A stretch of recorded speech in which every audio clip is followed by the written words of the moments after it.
terre de légende. Dans le pays du vent, où les voix se confondent à celles de l'océan, où la mer et le ciel ne se distinguent plus, où l'on entend encore des sons d'antan venus. Dans la terre des légendes, les guerriers de jadis errent dans le néant, tout prêts à ressurgir comme autant de géants. J'écoute, et je respire un air d'au-delà, et leur voix qui murmure et raconte tout bas ce que je vais écrire sur les hauts faits des rois.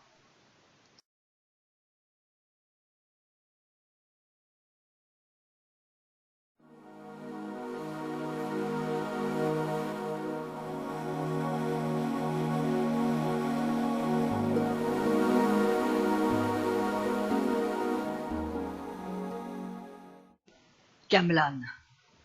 Je marche à l'ombre des géants et des dieux. Leurs traces sont visibles, qui sait ouvrir les yeux. Je suis l'enfant choisi au destin d'enchanteur pour offrir aux humains un rempart à la peur. Dans mes rêves, il y a des batailles sanglantes, des chevaux emballés, des bannières flottantes, des carninques affolés qui sonnent le trépas du plus grand de nos rois. Arthur combat et meurt, l'épée des dieux en main, son souvenir perdure dans le cœur des humains. Je suis Merlin. Sur la plaine a passé un souffle déloyal. Deux hommes se font face et combattent en égal. Une même chair les pétrit, mais dans le cœur de l'un, la haine le flétrit et le revêt d'airain. Tuer le roi et le père le rendra inhumain. Tomber dans la poussière, une épée dans les reins. J'étais Merlin. Comme une mère étale de ses guerriers hachés, tous mes amis partis, plus un seul chevalier. Camlann, lieu maudit, Camlann, mortifère, le malheur a jeté son venin délétère. Et dans le soir rougi du sang de l'être aimé, devant ses yeux éteints, désastre consumé, les mains levées au ciel, je défie l'univers. Comme un fantôme hagard, emmuré de chagrin, je hante la colline, tant d'impuissance étreint. Et de peine brisée, je suis devenu pierre. On m'appelait Merlin.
L'héritage celte.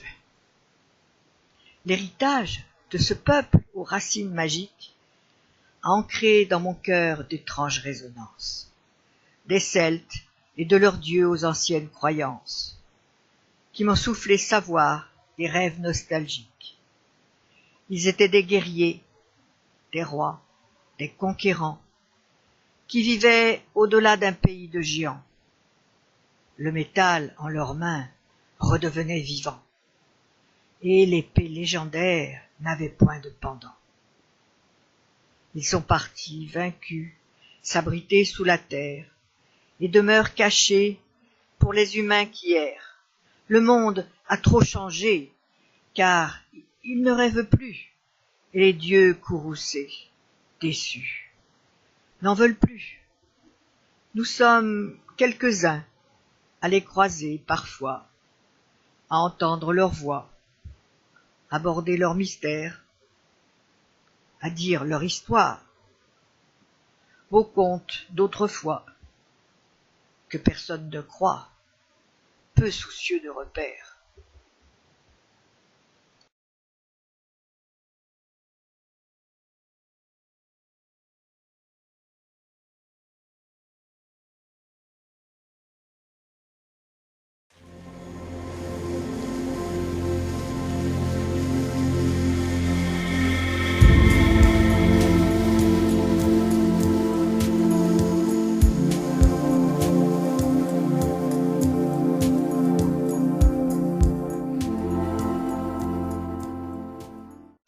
Cercle de pierre.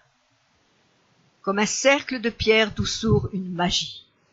Espace interstellaire saturé d'énergie. La ronde des géants venus de l'Hibernie. Un grondement surgit des entrailles de la terre, et puis, vers l'horizon, le ciel bleu s'assombrit. C'est l'heure où les grands dieux désertent leur abri, pour dire aux humains leur mystère. Les mondes se pénètrent. Du souterrain jaillit un chant mélancolique qui pétrifie la nuit. Les bêtes se tapissent, gémissant leurs tourments. Le cairn se réveille dans les spirales du temps. Enraciné au sol, j'attends.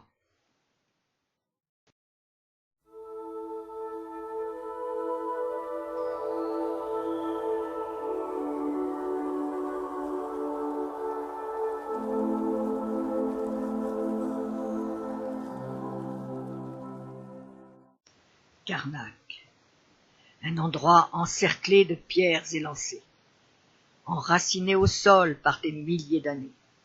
Là jaillit la puissance, souffle de majesté, l'histoire des ancêtres à qui s'est décryptée une brèche invisible dans le temps insinué.